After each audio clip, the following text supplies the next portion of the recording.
شروع کرتا ہوں اللہ تعالیٰ کے بابرکت نام سے جو بڑا مہربان اور نہایت رحم کرنے والا ہے۔ سورۃ والناس کا خاص وظیفہ، ایسا پاورفل وظیفہ کہ شاید ہی آپ نے سنا ہو۔ سنیے آج کی اس ویڈیو میں ایک ایسا عمل پیش کیا جا رہا ہے جو کہ سورۃ ناس کے حوالے سے ہے۔ جو بھی اس کو کرے گا اللہ تعالیٰ اس کو کمال وصف تک پہنچا کر اس کی جو بھی مشکل ہوگی، جو بھی پریشانی ہوگی، جو بھی حاجت ہوگی، اللہ تعالیٰ اس کو انشاءاللہ تعالیٰ اس مقصد میں کامیابی عطا فرمائیں گے۔ اور اس کے علاوہ اس کی جو بھی پریشانیاں، جو کہ اس کی گھریلو پریشانیاں ہوگی، جادو ہوگا، جو بھی ان کے معاملات ہیں جو اس کی زندگی میں حائل ہیں، تو اللہ کے حکم سے اللہ تعالیٰ ان تمام تر اثرات کو ختم کر کے اس کی زندگی میں امن، سکھ، چین کو لے کر آئیں گے انشاءاللہ۔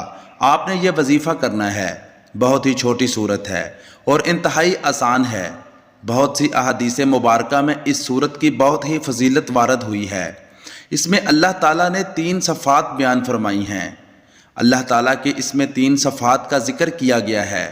نمبر 1 یہ ہے کہ رب اس کو کہتے ہیں کہ قل اعوذ برب الناس۔ رب جو ہے اس کو کہتے ہیں جو تربیت کرنے والا، آہستہ آہستہ کمال تک پہنچانے والا۔ یہ اللہ کی صفت ہے۔ تمام مسلمانوں، کافروں، حتیٰ کہ پورے جہانوں کو شامل ہے۔ اللہ ہر چیز کو آہستہ آہستہ کمال وصف تک پہنچاتے ہیں۔ انسان کی زندگی کا بھی یہی معاملہ ہے۔ آپ کے ارد گرد موجود پیڑ پودے، سورج، چاند، ستارے، ہر چیز آہستہ آہستہ کمال وصف تک پہنچتی ہے۔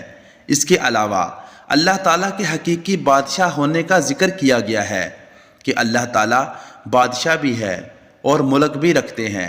کائنات کی کوئی چیز اس کے قبضہ سے خالی نہیں ہے۔ نمبر 3 پر اللہ نے فرمایا کہ اللہ معبود برحق اور عبادت کا مستحق صرف وہی ہے، وہی مشکل کشا ہے۔ نفع اور نقصان کا مالک بھی صرف اور صرف اللہ ہی ہے۔ تو اللہ تعالیٰ کی ان تینوں صفات کا جب ذکر بیان ہوا ہو تو اس کے بعد اللہ تعالیٰ نے فرمایا وسواس الخناس، کہ ہمیں شیطان کے وسواس سے پناہ مانگنی ہے۔ تو اللہ میں وہ تمام تر خوبیاں ہیں جو انسان ایک ایسی شخصیت میں تلاش کرتا ہے جس کے آگے وہ ہاتھ پھیلائے۔ ہم جب بھی کبھی دیکھتے ہیں ہم کسی کے آگے ہاتھ پھیلاتے ہیں تو ہم کوشش کرتے ہیں کہ وہ کوئی ایسی شخصیت ہو، کوئی ایسی ہستی ہو جو ان تمام تر کمالات پر پوری اترتی ہو، کہ وہ ایسا ہو کہ اس کے جیسا کوئی کمال والا نہ ہو، وہ ایسا ہو کہ اس کی ملکیت بھی ہو، وہ ملک والا بھی ہو، اچھے عرش کا مالک، اچھے تخت کا مالک، اچھے لوح و قلم کا مالک، یا ایسی ہستی جس کے ایک اشارے پر ہر چیز فانی ہو جائے، جس کے ایک اشارے پر ہر پریشانی ختم ہو جائے، اور وہ ایسا ہو کہ جو مشکل کشا ہو، جو نفع پہنچانے والا ہو، جو ہر چیز کا مالک ہو۔ تو ہر انسان یہی چاہتا ہے، مگر ان تمام تر چیزوں میں ہم پورا اتر جاتے ہیں یا ہم کسی کو ایسی ہستی کو پا لیتے ہیں تو ہمیں بہکانے والا، ہمیں بھڑکانے والا شیطان ہوتا ہے۔ تو اللہ نے فرما دیا کہ تمہیں پناہ مانگنی ہے اس شیطان سے جو تمہیں بہکانے والا ہے۔ تو یہ وظیفہ بھی انشاءاللہ ایسا ہی ہے۔ آپ نے اللہ کے ان کمال وصف پر یقین رکھتے ہوئے، اللہ کے ان تمام تر خصوصیات پر یقین رکھتے ہوئے آپ نے اس وظیفہ کو کرنا ہے۔